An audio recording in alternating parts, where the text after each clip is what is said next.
नमस्कार मित्रों, आइए यहाँ पर पर्यावरण ईवीएस के महत्वपूर्ण 30 प्रश्नों को देखेंगे। 30 में से आप 18 प्रश्न ले आते हैं, जैसा कि थंबनेल में है। तो आप बहुत आपकी तैयारी अच्छी है, और यदि आप उससे कम स्कोर कर पाते हैं तो थोड़ा सा और मेहनत करने का ज़रूरत है। देर न करते हुए और प्रश्न को पढ़ते हैं। पहला प्रश्न क्या कह रहा है? पहला प्रश्न कह रहा है कि भारत में महिलाओं के लिए आरक्षण की व्यवस्था कहाँ है। तो इस प्रश्न का आप उत्तर क्या लगाएंगे? आप इस प्रश्न का उत्तर लगाएंगे पंचायती राज संस्थाओं में जो है सो महिलाओं के लिए आरक्षण की व्यवस्था है। लोकसभा, मंत्रिमंडल और विधानसभा में नहीं है। आगे बढ़ते हुए 122 नंबर के प्रश्न को पढ़ेंगे। कह रहा है कि किसी राज्य के राज्यपाल की नियुक्ति के लिए कम से कम क्या उम्र होनी चाहिए? 35 वर्ष, 50 वर्ष, 45 वर्ष, 30 वर्ष। तो इस प्रश्न का उत्तर आप लगा लिए होंगे। आपका 2 नंबर सही होगा, 35 वर्ष। राष्ट्रपति, उपराष्ट्रपति और ये राज्यपाल के लिए, संवैधानिक पदों के लिए सब उम्र होता है 35 वर्ष। आगे बढ़ेंगे। ये कूट में है, कूट में ये कूट को पढ़ेंगे और सही कूट को मिलान करेंगे। प्रधान, ये भारतीय संघ क्या हो जाएगा? ये भारतीय संघ प्रधानमंत्री हो जाएगा। राज्य हो जाएगा राज्यपाल, और नगर निगम हो जाएगा मेयर, और ग्राम पंचायत हो जाएगा सरपंच। तो इस तरह से कूट को कैसे मिलाएंगे? ये छोटा ये बड़ा ये से मिल जाएगा, और डी वाला जो है सो बी, बड़ा बी से मिलेगा। तो इस तरह से ऑप्शन यहाँ 2 देख लेंगे कि ये छोटा ये जो है सो यहाँ सॉरी छोटा ये है सो बड़ा ये से मिल गया, और डी जो है से बी से मिल रहा है। तो इस प्रश्न का उत्तर आप लगा लिए होंगे ऑप्शन 2, और 2 लगाएंगे तो आपका 1 नंबर सही होगा। आप मेरे साथ बने रहें। कह रहा है 124 अनुच्छेद 356 का प्रथम प्रयोग कब और कहाँ हुआ? तो इस प्रश्न का उत्तर आप किसको लगाएंगे? तो इस प्रश्न का उत्तर आप केरल को लगा लेंगे, 1959। आगे बढ़ेंगे मित्रों, और 125 नंबर के प्रश्न को पढ़ेंगे। 125 नंबर के प्रश्न जो है सो नगर निगम द्वारा कौन सा कर लगाया जाता है? मनोरंजन कर, चुंगी कर, गृह कर, उपरोक्त सभी। तो इस प्रश्न का उत्तर आप लगा लिए होंगे कि नगर निगम के द्वारा ये सभी तरह के कर लगाए जाते हैं। और आप 126 को देखेंगे। कह रहा है कि पूर्वा किस अधिवास में शामिल है? तो पूर्वा जो है सो यप खंडित अधिवास में शामिल है। आगे बढ़ेंगे और प्रश्न 127 को देखेंगे। 127वां प्रश्न कह रहा है कि कौन सा ज्वालामुखी पर्वत है? अरावली है, अपलेशियन है, यूराल है, किलिमंजारो है। तो इस प्रश्न का उत्तर आप 4 लगा लिए होंगे, किलिमंजारो। आगे बढ़ेंगे मित्रों और देखेंगे 128वां प्रश्न क्या कह रहा है कि एलिफेंटा द्वीप अवस्थित है। तो एलिफेंटा कहाँ अवस्थित है?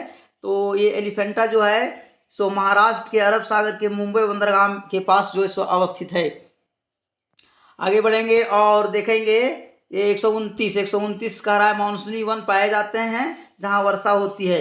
70 से 200 सेंटीमीटर, 50 से 150 सेंटीमीटर, 150 से 200 सेंटीमीटर, 70 से 100 सेंटीमीटर। तो इस प्रश्न का उत्तर आप किसको लगाएंगे? इस प्रश्न का उत्तर आप लगा लिए होंगे 1, 70 से 200 सेंटीमीटर। आगे बढ़ेंगे और देखेंगे 130वां प्रश्न कह रहा है कि कार्ली एंगलोंग पठार विस्तार कहाँ से कहाँ तक है। तो इस प्रश्न का उत्तर आप लगा लेंगे जी, आप 1 के साथ जाएंगे, प्रायद्वीपीय पठार। आगे बढ़ेंगे और ये असम के मध्य भाग में पड़ता है। 131 कह रहा है कि निम्न में से कौन सा अचल जीव का उदाहरण है? तो ये हो जाएगा, ये 1 नंबर हो जाएगा। आप इसको लगा लेंगे। ये चल नहीं पाते हैं और ये हो जाएगा।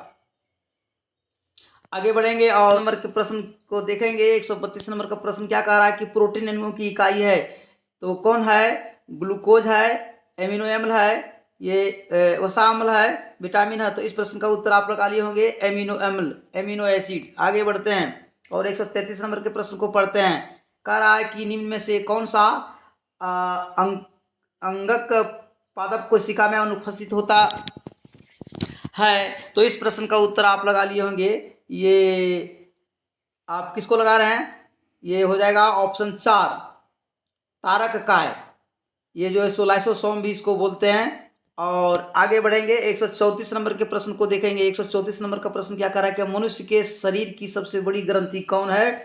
तो आप सबसे बड़ी ग्रंथि आप लगा लेंगे यकृत। आगे बढ़ेंगे और 135 नंबर के प्रश्न को देखेंगे। कह रहा है कि उत्तर प्रदेश के राज्य की पक्षी क्या है? तो ये लगा लेंगे आप सारस क्रेन।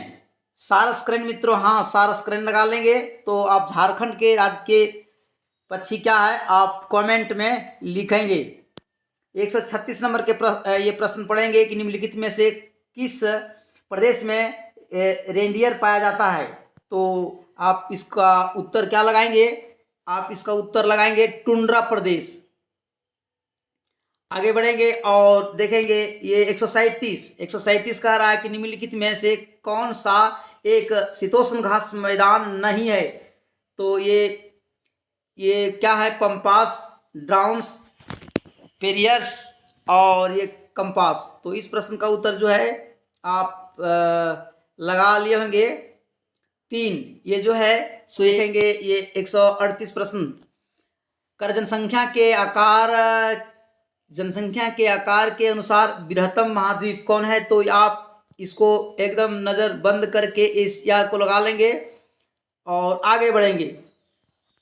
इसमें प्रश्न क्या कह रहा है कि भारत में थारू जनजाति कहाँ निवास करती है। तो थारू जनजाति कहाँ निवास करती है, ये आप लगा लेंगे उत्तराखंड में। आगे बढ़ेंगे और ये आप 140 को देखेंगे कि भिलाई इस्पात संयंत्र अवस्थित है। तो कहाँ अवस्थित है, तो ये छत्तीसगढ़ लगा लेंगे।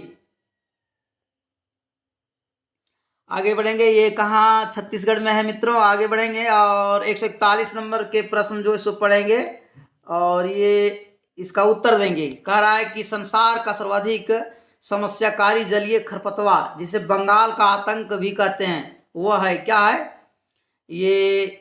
आप इसको ऑप्शन बी लगा लेंगे, एक हॉर्निया क्रॉन्सिपस, ये जलकुंभी जिसको बंगाल का आतंक कहते हैं। 142 नंबर के प्रश्न आप पढ़ेंगे, थोड़ा सा बड़ा कर दे रहे हैं ताकि पढ़ने में तकलीफ ना हो। वायरस के अजैविक होने का लक्षण है। तो इस प्रश्न का उत्तर आप 4 लगा लेंगे। इसको क्रिस्टल के रूप में परिवर्तित किया जा सकता है और जो सजीवों में गुण नहीं है, जो सजीवों का गुण नहीं है। आगे 143 नंबर के प्रश्न को पढ़ेंगे। कह रहा है कि पादप हार्मोन जो फलों को पकाने में सहायता करता है। तो ये इथाइल हो जाएगा मित्रों। 4 जो है सो यह एक गैसीय हार्मोन है और इस 143 प्रश्न का उत्तर ये 4 होगा। 144 को पढ़ेंगे और उत्तर देने का प्रयास करेंगे। कह रहा है स्वतंत्र रूप से भूमि में रहने वाला या वाष्य जीवाणु जिसमें न्यूट्रॉन N2 स्थिरीकरण की क्षमता होती है वह है। तो इस प्रश्न का जो उत्तर आप देंगे राइजोबियम दे देंगे। यह जो है सो 3 होगा ऑप्शन। नंबर के प्रश्न को आप देखेंगे। ये 145 नंबर का प्रश्न कह रहा है कि किस प्रकार का DNA कोशिका में सामान्य रूप से पाया जाता है। तो आप ऑप्शन बी को लगा लेंगे, ये बी DNA। आगे बढ़ेंगे और 146वां प्रश्न को पढ़ेंगे। कह रहा है कि सन 1853 में भारत की पहली यात्री ट्रेन चली थी कहाँ से कहाँ तक। तो ये आप सभी जानते हैं कि बम्बई से पुणे नहीं, थाने, सॉरी मित्रों ये हो जाएगा बम्बई से थाने के बीच, जो आपका ऑप्शन 3 में है। और ये 16 अप्रैल 1853 से को ये हुआ था। आगे 147 नंबर के प्रश्न को पढ़ेंगे और उसका उत्तर देंगे। एशिया का सबसे बड़ा पशु मेला आयोजित होता है कहाँ होता है। हरिद्वार में, पुष्कर में, सोनपुर में, नासिक में। तो सबसे बड़ा जो है एशिया का मेला लगता है पशु का वो होता है सोनपुर में लगता है मित्रों, और ये बिहार राज्य के में लगता है। आगे बढ़ेंगे और ये 148 का राष्ट्रीय एकता परिषद की स्थापना हुई। तो आप इस प्रश्न का उत्तर आप लगा लेंगे 1961 ऑप्शन 3। आगे बढ़ेंगे और 149 प्रश्न को देखेंगे। सीरियल नंबर 149 कह रहा है कि समता के अधिकार का उल्लेखित संविधान के किन अनुच्छेदों में मिलता है। तो आप समता या समानता के अधिकार का उल्लेख अनुच्छेद 14, 18 में मिलता है। तो ऑप्शन 3 को आप लॉक करेंगे और आगे बढ़ेंगे। आपका मैं आशा करता हूँ कि ये आपका अधिक से अधिक स्कोर बन रहा होगा। और ये अंतिम आपका प्रश्न है मित्रों, और ये देखेंगे, कह रहा है कि किस देश में लचीला संविधान लागू है? भारत में, अमेरिका में, चीन में, यूनाइटेड किंगडम में। तो इस प्रश्न का उत्तर क्या होगा? ये यूनाइटेड किंगडम, ब्रिटेन हो जाएगा। एक लचीला संविधान लागू है, यहाँ यह लिखित संविधान है। तो इस प्रश्न का उत्तर आप 4 को लगा लेंगे, और मैं आशा करता हूँ कि आपका स्कोर 18 प्लस आया होगा। तो धन्यवाद मित्रों। ये वीडियो अच्छा लगा तो आप मेरे वीडियो को आगे शेयर कर देंगे और सब्सक्राइब कर लेंगे। और प्रत्येक दिन की भांति एक 30 प्रश्नों का एक सेट में प्रत्येक दिन आप लोगों को देंगे। और एक सेट जेटेट तैयारी के लिए आप एक सेट ज़रूर रोज़ लगाएं। Thank you.